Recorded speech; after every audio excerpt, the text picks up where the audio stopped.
स्वागत और अभिनंदन आप सभी का द डिबेट में। मैं ब्रजेश मिश्रा हूं। बहनों भाइयों, उत्तर प्रदेश की राजनीति में आज हुए उपचुनाव में परिणाम समाजवादी पार्टी के गठबंधन और भारतीय जनता पार्टी के बीच हुए मुकाबले में मामला समाजवादी पार्टी के गठबंधन इस पूरे उपचुनाव में हावी रहा है। हालांकि रामपुर सीट भारतीय जनता पार्टी ने जीतकर रामपुर में नया इतिहास रचा है, क्योंकि अब तक कभी रामपुर की ये सीट बीजेपी जीत नहीं पाई और आजम खां 1980 से लेकर अब तक इस सीट पर काबिज थे, एक बार 1996 को छोड़कर। लेकिन उत्तर प्रदेश के इस उपचुनाव ने तमाम राजनीतिक संकेत और संदेश दिए हैं। आज की परिचर्चा हम उत्तर प्रदेश के उपचुनाव के बारे में करने वाले हैं। बहनों भाइयों, उत्तर प्रदेश की राजनीति बहुत ही अप्रत्याशित है और कई बार ऐसे अप्रत्याशित निर्णय देती है कि कई बार सत्तारूढ़ दल को समझ में नहीं आता कि अचानक हुआ कैसे। उत्तर प्रदेश में आज हुए उपचुनाव में कुछ ऐसे इस तरह के परिणाम आए हैं जिससे सत्तारूढ़ दल भारतीय जनता पार्टी चौंक गई है। उत्तर प्रदेश में समाजवादी पार्टी का गठबंधन इस बार के उपचुनाव में हावी रहा और उसने मैनपुरी की सीट रिकॉर्ड वोटों से जीत ली और खतौली की सीट भी रिकॉर्ड मतों के अंतर के साथ छीन ली। लेकिन समाजवादी पार्टी के जन्मकाल से लेकर अब तक और रामपुर के इतिहास में पहली बार भारतीय जनता पार्टी रामपुर में कमल खिलाने में कामयाब रही है। यह अप्रत्याशित रिजल्ट कैसे आया, इसके पीछे के कारण क्या है? और आप देखें तो गुजरात में भारतीय जनता पार्टी चौथी बार प्रचंड बहुमत के साथ गुजरात की सत्ता में कायम रही और हिमाचल प्रदेश हालांकि कांग्रेस बीजेपी से छीनने में कामयाब रहा है। लेकिन चर्चा उत्तर प्रदेश की हो रही है कि यूपी के उपचुनाव ने यहाँ की राजनीतिक संदेश क्या दिया है।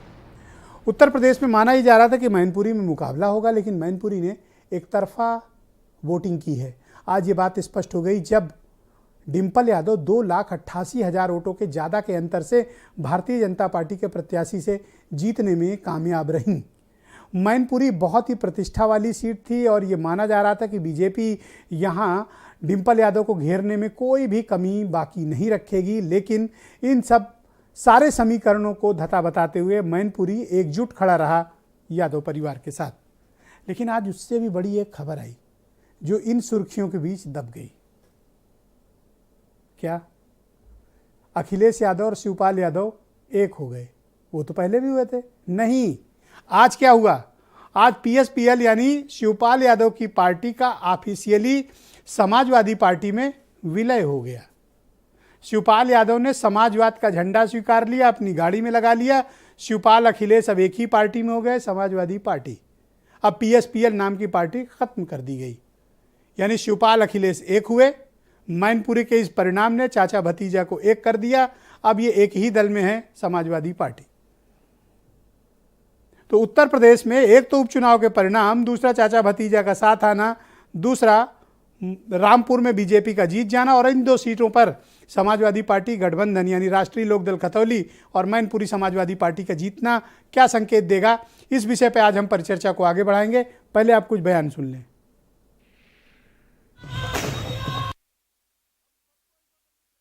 ये जीत जहां मैनपुरी के मतदाताओं की जीत है, वही नेताजी को सच्ची श्रद्धांजलि देने का भी काम मतदाताओं ने किया है।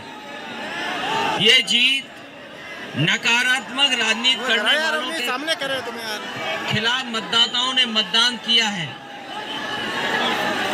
ये मैनपुरी की जनता का मैं धन्यवाद देता हूं जो मेल जोल की राजनीति को उन्होंने समर्थन किया है। मैनपुरी की जनता ने नकारात्मक राजनीति करने वालों को पीछे छोड़ने का काम किया है। ये तो हमें कुछ अपेक्षा नहीं है, लेकिन हम लोग एक रहेंगे और जो भी जिम्मेदारी मिलेगी उसे बखूबी से निभाएंगे और 2024 में भारतीय जनता पार्टी को हटा करके रहेंगे। मैंने अपने भाषणों में और लगातार जनसंपर्क जब हम कर रहे थे कहा था कि देखिएगा कि मैनपुरी की लोकसभा क्षेत्र की जो जनता है वह इतिहास रचने का काम करेंगी और आज इस क्षेत्र ने इतिहास रचा है। और यह जीत जो आज समाजवादी पार्टी ने दर्ज कराई है। पूरी तैयारी के साथ लड़े, लेकिन जनता का निर्णय है। लेकिन हम लोग जो कमी रह गई है, क्योंकि परिणाम हमारी अपेक्षा के अनुसार नहीं है।